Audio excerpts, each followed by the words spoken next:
Breaking news. Another dismal milestone hit by Russian losses in Ukraine. The most recent data from Kyiv indicates that since Russia's full-scale invasion of Ukraine began in February 2022, the country has been losing over 500 armored vehicles monthly. In the first 24 months of the conflict that Vladimir Putin initiated, the Ukrainian Defense Ministry announced on X, previously Twitter, the number of pieces of equipment that its soldiers had destroyed.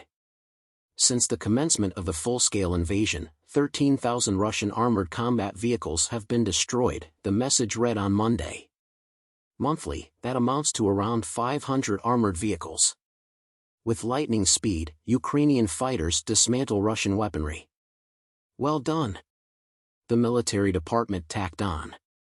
Furthermore, according to Monday's statement, Russia had suffered losses of 6,809 tanks, 12,141 vehicles and fuel tanks, 1,017 multiple launch rocket systems, and 720 air defense systems throughout the fight.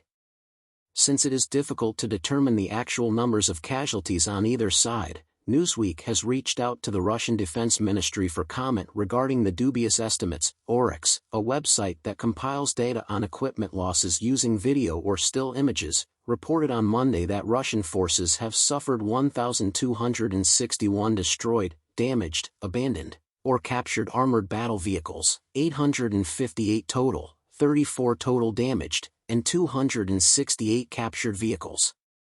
Damage to equipment is much more than what Oryx reports because of the necessary threshold of proof. Russian military suffered a loss of 2,827 tanks, according to the most recent data. On Monday, Ukraine reported that Russian soldiers had suffered 810 casualties the day before, bringing the overall casualties to 431,550. Military expert Pavel Luzin claimed in a March 14 report for the Jamestown Foundation that Russia has been removing weapons from storage that date back to the Soviet era in an effort to make up for its diminishing stock of weapons, even if these stocks are limited.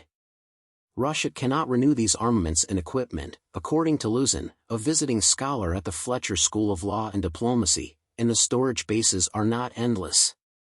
It will be significantly more challenging for the Russian army to sustain its military might for offensive operations in 2025, according to Luzin, if Ukraine maintains its current level of fighting intensity and Russia suffers heavy equipment losses this year. In a tightly contested presidential election, Vladimir Putin has asserted his triumph.